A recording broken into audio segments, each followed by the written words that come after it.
Jerônimo Savonarola, o precursor da Grande Reforma, 1452-1498. O povo de toda a Itália afluía em número sempre crescente a Florença. A famosa Catedral do Duomo não mais comportava as enormes multidões. O pregador Jerônimo Savonarola, abrasado com o fogo do Espírito Santo e sentindo a iminência do julgamento de Deus, trovejava contra o vício, o crime e a corrupção desenfreada na própria igreja. Como resultado, o povo abandonou a leitura das publicações torpes e mundanas para ler os sermões do ardente pregador. Deixou os cânticos das ruas para cantar os hinos de Deus. Em Florença, as crianças fizeram procissões, coletando as máscaras carnavalescas, os livros obscenos e todos os objetos supérfluos que serviam à vaidade. Com isso, formaram em praça pública uma pirâmide de 20 metros de altura e atearam-lhe fogo. Enquanto o monte ardia, o povo cantava hinos e os sinos da cidade dobravam em sinal de vitória. Se o ambiente político fosse o mesmo que depois veio a ser na Alemanha, o intrépido e devoto Jerônimo Savonarola teria sido o instrumento usado para iniciar a Grande Reforma em vez de Martinho Lutero.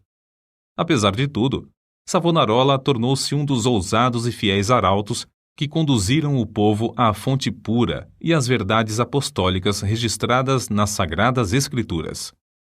Jerônimo era o terceiro dos 7 filhos da família. Nasceu de pais cultos e mundanos, mas de grande influência. Seu avô paterno era um famoso médico na corte do Duque de Ferrara, e os pais de Jerônimo planejavam que o filho ocupasse o lugar do avô.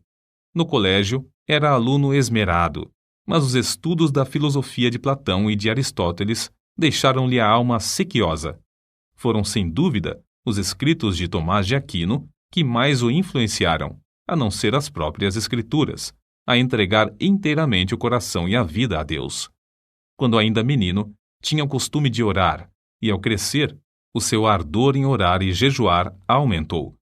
Passava horas seguidas em oração.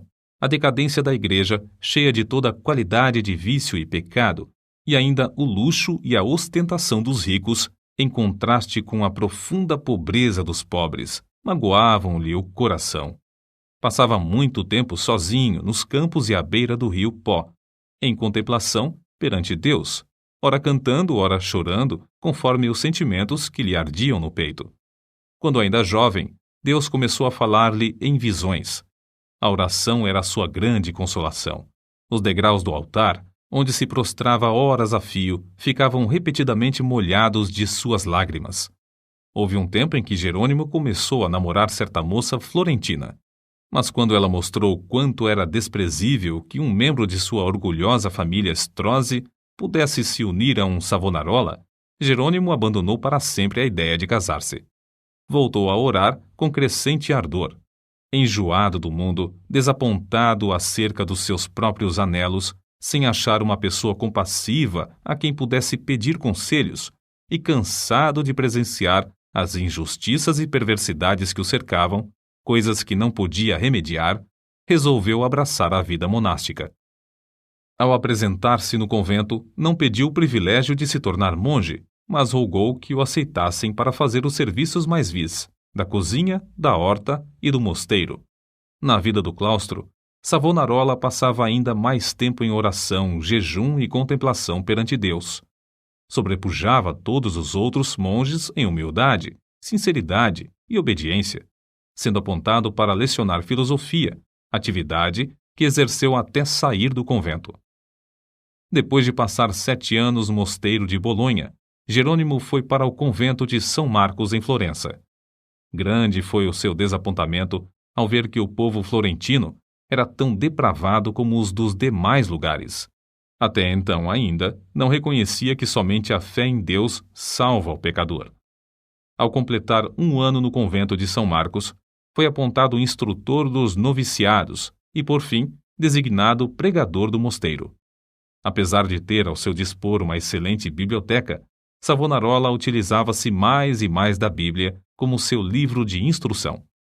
Sentia cada vez mais o terror e a vingança do dia do Senhor que se aproxima e, às vezes, entregava-se a trovejar do púlpito contra a impiedade do povo. Eram tão poucos os que assistiam às suas pregações que Savonarola resolveu dedicar-se inteiramente à instrução dos noviciados. Contudo, como Moisés, não podia escapar à chamada de Deus. Certo dia, ao dirigir-se a uma feira, teve repentinamente uma visão dos céus abertos por onde passavam, perante seus olhos, todas as calamidades que sobrevirão à igreja.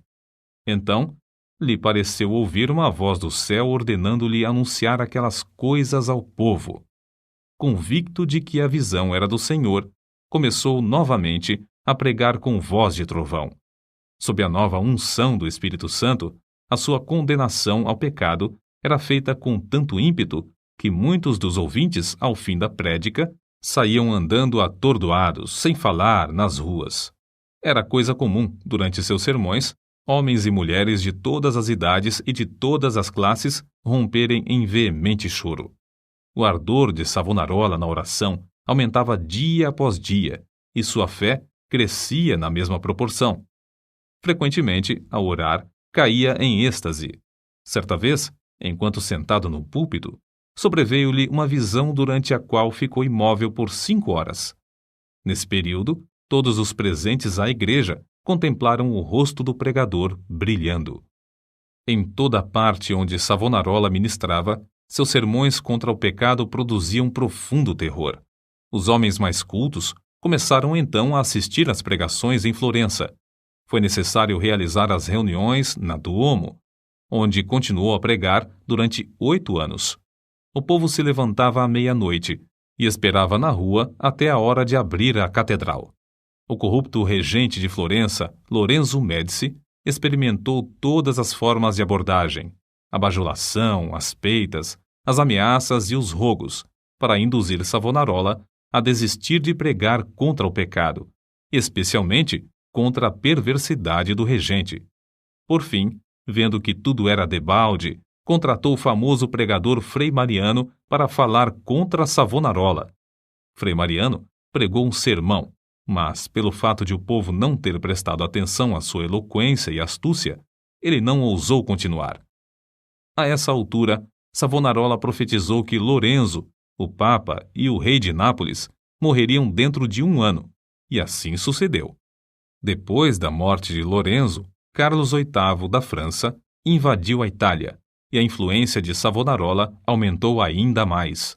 O povo abandonou a literatura torpe e mundana para ler os sermões do famoso pregador. Os ricos socorriam os pobres em vez de oprimi-los. Foi nesse tempo que o povo fez a grande fogueira na Piazza da Florença e queimou grande quantidade de artigos usados para alimentar vícios e vaidade. Não cabia mais, na Grande Duomo, o seu imenso auditório. Contudo, o sucesso de Savonarola foi muito curto. O pregador foi ameaçado, excomungado e, por fim, no ano de 1498, por ordem do Papa, foi queimado em praça pública. Com as palavras "O Senhor sofreu tanto por mim", terminou a vida terrestre um dos maiores e mais dedicados mártires de todos os tempos. Apesar de continuar até a morte, sustentando muitos dos erros da Igreja Romana, ensinava que todos os que são realmente crentes estão na verdadeira Igreja. Alimentava continuamente a alma com a palavra de Deus. As margens das páginas da sua Bíblia estão cheias de notas escritas enquanto meditava nas Escrituras. Conhecia uma grande parte da Bíblia de cor e podia abrir o livro instantaneamente e achar qualquer texto.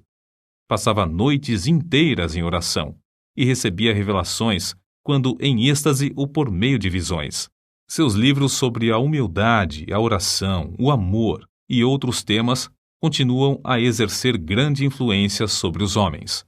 Destruíram o corpo desse precursor da grande reforma, mas não puderam apagar as verdades que Deus, por seu intermédio, gravou no coração do povo. Se le sometió a tortura.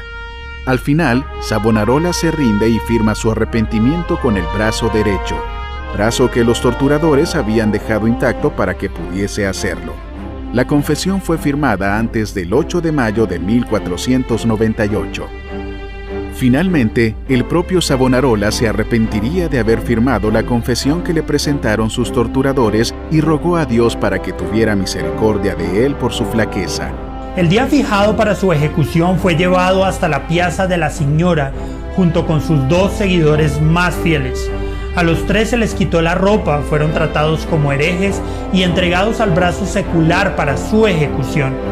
Fueron estrangulados en el garrote vil antes de ser arrojados a la hoguera. Este hecho se dio el 23 de mayo de 1498. La chispa de la Reforma. Savonarola fue en esencia un sacerdote católico que siempre estuvo alineado con la doctrina de Roma, pero también llamó a una reforma moral, condenó los abusos papales y elevó la autoridad de las escrituras como nunca antes. Él se anticipó a la reforma. En el aspecto personal, Savonarola poseía un carácter muy fuerte y era al mismo tiempo radical y carismático. Se le compararía más adelante con el propio Martín Lutero en su denuncia de la corrupción de la Iglesia Católica. Sin llegar a cuestionar los dogmas de la Iglesia de Roma, era un adelantado de la reforma moral que iban a traer el protestantismo.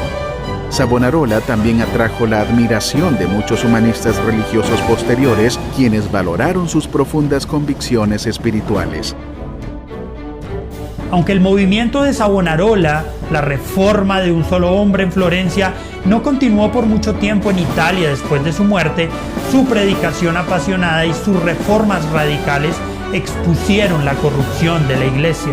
La chispa de Savonarola fue la clase de chispa por la cual Lutero, solo 20 años después, encendería su propio fuego de reforma. ¿Y tú?